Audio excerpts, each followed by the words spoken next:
Price Lord. கர்த்தருடைய நாமம் மகிமைப்படுவதாக. இந்த நல்ல நாளில் உங்களோடு கூட இருப்பது மிகுந்த சந்தோஷம். இந்த காணொளி வழியாக உங்களை சந்திக்கிறதுல மிகுந்த மகிழ்ச்சி அடைகிறேன். இந்த 21 நாட்கள் ஜெபத்தில் இந்த 4வது நாளை கர்த்தர் நமக்கு ஆசீர்வதித்து கொடுத்திருக்கிறதற்காக நான் அவரை துதிக்கிறேன், அவரை ஸ்தோத்தரிக்கிறேன், அவருடைய நாமத்தை உயர்த்துகிறேன்.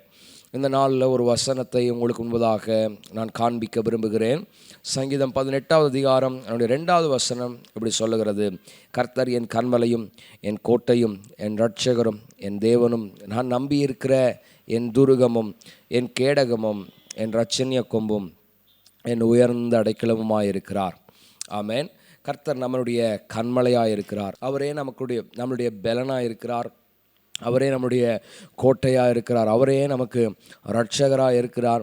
என் தேவனே அவராக மாறியிருக்கிறார். நான் நம்பியிருக்கிற என்னுடைய துருகம் என் இயேசுவே, என் கேடகம், என் இரட்சணிய கொம்பு, என் உயர்ந்த அடைக்கலம் என் இயேசு ஒருவர் மட்டுமே.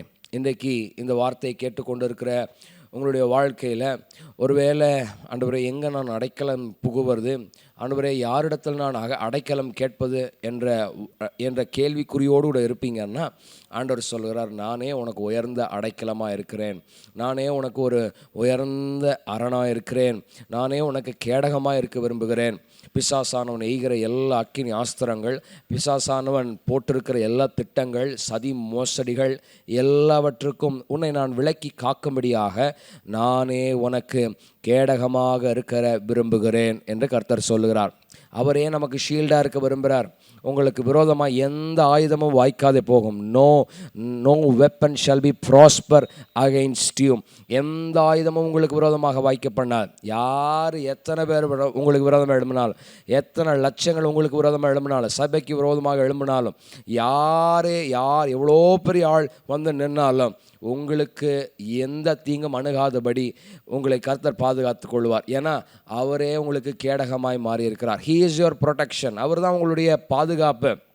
எனக்கு என்னென்னமோ பாதுகாப்புன்னு சொல்கிறாங்க, எனக்கு என்னென்னமோ ப்ரொடெக்ஷன்ஸ் எல்லாம் வந்திருக்குது.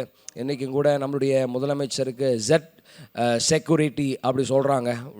உலகத்திலேயே 2ஆம் தரமான செக்யூரிட்டி அப்படி சொல்கிறாங்க.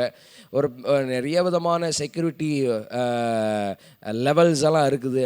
நிறைய பாதுகாப்பு படைகளெல்லாம் இருக்கிறது. ஆனால் உண்மையான பாதுகாப்பு என்னன்னா, வானத்தையும் பூமியும் படைத்த அந்த தேவனே உங்களுக்கு பாதுகாப்பாக, அவரே உங்களுக்கு பாதுகாவலனாக வர அவர் விரும்புகிறார். வசனம் சொல்லுகிறது, தேவன் வீட்டை கட்டாராகில் அதை கட்டுகிறவனுடைய பிரயாசம் விருதா. கர்த்தர் நகரத்தை காவாராகில் அதை காவல் காக்கிறவனுடைய பிரயாசம் வருதா. ஒரு காவல்காரன் ஒரு பட்டணத்தை காப்பாற்றணும்னு நினச்சான்னா வெல் குட், அது நல்லது. அது வழக்கம் போல் எல்லோரும் செய்கிறது தான். அது எல்லோரும் வழக்கமாக ஒரு காவல்காரனை வைக்கிறது தான். ஒரு வீட்டுக்கு முன்னாடி செக்யூரிட்டி வைக்கிறது வழக்கம் தான். ஒரு பேங்க்குக்கு முன்னாடி செக்யூரிட்டி வைக்கிறது வழக்கம் தான். ஒரு நாட்டுக்கு முன்னாடி, ஒரு நாட்டு பார்டரில், ஒரு நேஷன்ஸ் பார்டரில் ஆர்மி ஃபோர்ஸஸை செக்யூரிட்டிக்கு வைக்கிறதெல்லாம் வழக்கம் தான். ஆனால் ஆண்டவர் சொல்கிறாரு, நான் உன்னை காப்பாற்றலைன்னா, நான் உனக்கு செக்யூரிட்டி கொடுக்கலன்னா, நான் உனக்கு பாதுகாவலனா இல்லைன்னா, நான் உனக்கு பாதுகாப்பு அருளாமல் போயிட்டேன்னா, எவ்வளோ பெரிய ப்ரொடெக்ஷன்ஸ் இருந்தாலும் அது அது அது அது பயனுள்ளதாக இருக்குமான்னு தெரியல அப்படின்னு ஆண்டவர் சொல்கிறார். இன்றைக்கி நமக்கு நாமளே ஒரு ப்ரொடெக்ஷனை உண்டாக்கிக்கிறோம். எல்ஐசியில் போய் அப்ளை பண்ணிக்கிறோம். ஏன்னு கேட்டால், ஏங்க எல்ஐசி அப்ளை பண்ணுறீங்கன்னு கேட்டால் ரொம்ப நல்லது, தப்புன்னு சொல்ல விரும்பலை. அது ஒரு பாதுகாப்பு. நான் சொல்கிறேன், கர்த்தரே நமக்கு பாதுகாவலராக இருக்கிறார். இது நடந்துடும், அது நடந்துடும், இது பண்ணணும், அது பண்ணணும் செக்யூரிட்டி, இது பண்ணணும் செக்யூரிட்டி. நான் சொல்கிறேன், இயேசு செக்யூரிட்டி கொடுக்காம, இயேசுவானவர் செக்யூரிட்டியாக இல்லைன்னா, அவர் எனக்கு ஷீல்டாக மாறலைன்னா, வேறு எவ்வளோ பெரிய காரியமாக இருந்தாலும், எவ்வளோ பெரிய பலவான நான் கூட்டிகிட்டு வந்தாலும் அது எனக்கு பலன் உள்ளதாக இருக்காது. இன்றைக்கி இந்த காலை நேரத்தில் ஆண்டவர் சொல்கிறாரு, நானே உனக்கு ஷீல்டாக மாற விரும்புகிறேன், நானே உனக்கு கேடகமாக மாற விரும்புகிறேன். தாவீது அதை நினச்சி ரொம்ப பெருமைப்படுறார். ஏன்னா தாவீது ஒரு தேசத்துக்கே ராஜாவாக இருக்கிறார். அவர் பாடுறார், ஆண்டவரே எத்தனை ஜனங்க இருக்கிறாங்க, இத்தனை போர் சேவகர் இருக்கிறார்கள், இத்தனை நூற்றுக்கு அதிபதிகள் இருக்கிறார்கள், இவங்கெல்லாம் எனக்கு ஷீல்டாக இருக்க முடியாது, நீங்கள் தான் எனக்கு கேடகம், நீங்கள் தான் எனக்கு ஷீல்டு, நீங்கள் தான் எனக்கு பாதுகாப்பு அப்படின்னு ஆண்டவரை நோக்கி பாடுகிறார். தாவீது தேசத்தின் ராஜாவே அப்படி சொல்கிறாருன்னா, நீங்களும் நானும் அவரை பார்த்து ஆண்டவரே நீங்கள் தான் என் ஷீல்டுன்னு சொல்ல வேண்டியது எவ்வளோ அவசியமாக இருக்கிறது பாருங்கள். இன்றைக்கி பாதுகாப்பை கர்த்தர் தான் கொடுக்க வேண்டும். இந்த வசனம், அவரே எனக்கு கண்மலையாக இருக்கிறாரு, அவரே என் கோட்டையாக இருக்கிறாரு, என் இரட்சகரும் என் தேவனும், நான் நம்பி இருக்கிற என் துருகமாய் அவரே இருக்கிறார், என் கேடகம் என் இயேசுவா இருக்கிறார், அவரே எனக்கு கேடகமாக இருக்கிறார், ஷீல்டாக இருக்கிறார். இந்த வார்த்தையை கேட்டுக்கொண்டு இருக்கிற ஒவ்வொரு தேவ பிள்ளைகளுக்கும் இந்த நாளில் ஆண்டவரே உங்களுக்கு பாதுகாப்பாக இருக்கிறார். போக்கிலும் வரத்திலும் ஆண்டவரே உங்களுக்கு பாதுகாப்பாக இருக்கிறார். ஒரு ரோட்டில் ஓரமாக நடந்து கொண்டு இருக்கிற ஒரு வயசானவர் மேலே ஒரு வண்டி மோதி அவர் மரித்து போன சூழ்நிலையை செய்திகளில் கேட்டிருப்பீங்க. இந்த மாதிரி பல காரியங்கள் நம்முடைய தேசங்களில் நடக்கிறது. சும்மா நம்ம பாட்டுக்கு இருப்போம். விபத்துகள் எப்படி வருதுன்னே தெரிய மாட்டேங்குது. இது எல்லாத்துக்கும் ஒரு சொல்யூஷன் நான் உங்களுக்கு சொல்கிறேன். ஆண்டவர் தான் சொல்யூஷன். அவர் தான் நமக்கு ஷீல்டாக மாறணும். அவர் பிரசன்னம் தான் நமக்கு ஷீல்டாக மாறணும். பகலில் மேக ஸ்தம்பமாகவும் இரவில் அக்கினி ஸ்தம்பமாகவும் இஸ்ரவேல் ஜனங்களோடு கூட இருந்த தேவன் இன்றைக்கு நம்மளோடு கூட நமக்குள்ளே வாசம் பண்ணுகிறது தான் நமக்கு ப்ரொடெக்ஷன், நமக்கு ஷீல்டு.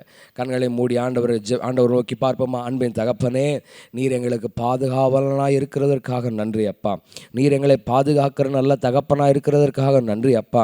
ஆண்டவரே, நீரே எங்களுக்கு ஆண்டவரே ப்ரொடெக்ஷனாக இருக்கிறீங்க. அதற்காக நமக்கு நான் நன்றி செலுத்துகிறேன் அப்பா.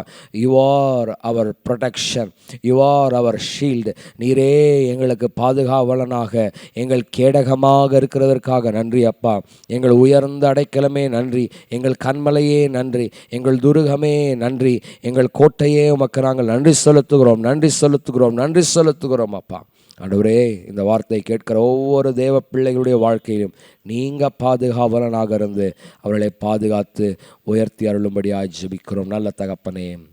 ஆமென், ஆமென், ஆமென். God bless you. Have a glorious day. Thank you. கர்த்தராகிய இயேசு கிறிஸ்துவின் நாமத்தினாலே உங்கள் அனைவருக்கும் அன்பின் வாழ்த்துக்கள். நமக்கு 6ஆம் தேதியிலிருந்து ஜூலை 6ஆம் தேதியிலிருந்து 26ஆம் தேதி வரைக்கும் நமக்கு 21 நாட்கள் ஜெபம் நடந்து கொண்டு இருக்கிறது. நீங்கள் இந்த வார்த்தையினால் நீங்கள் ஆசீர்வதிக்கப்பட்டிருப்பீர்கள் என்று நான் நம்புகிறேன். இந்த வார்த்தை இன்றைக்கு உங்கள் வாழ்க்கையில் பெரிய ஆசீர்வாதத்தை, பிரயோஜனத்தை, தேவனோடு இருக்கிற உறவை ஸ்திரப்படுத்தும்படி நான் தேவனை நோக்கி வேண்டிக் கொள்கிறேன். இந்த 21 நாட்கள் ஜெபத்தில் நீங்கள் இணைந்து கொள்ள விரும்பினால் காலை 5:30 மணியிலிருந்து 6 மணி வரைக்கும் நமக்கு கூகுள் மீட்டில் நமக்கு ஜெபம் நடைபெறுகிறது. இதில் இணைய விரும்பினால் நீங்கள் கீழே இருக்கிற அந்த கான்டாக்ட் நம்பரை நீங்கள் தொடர்பு கொண்டீங்க அப்படின்னா அதற்கு உங்களுக்கு தேவையான கூகுள் மீட் லிங்க்கை உங்களுக்கு அனுப்பி கொடுப்பாங்க. அது உங்களுக்கு பிரயோஜனமாக இருக்கும். காலை 5:30 மணியிலிருந்து 6 மணி வரைக்கும் வெறும் பாடல் ஆராதனை இல்லாமல் வெறும் ஜெபம் மட்டும் நடைபெறும். ஸோ அதனால் தேவனுடைய பிரசன்னத்தை அனுபவிக்க உங்களை காலை நேரத்தில் ஜெபிக்க அன்போடு வரவேற்கிறோம். தேங்க்யூ. God bless you.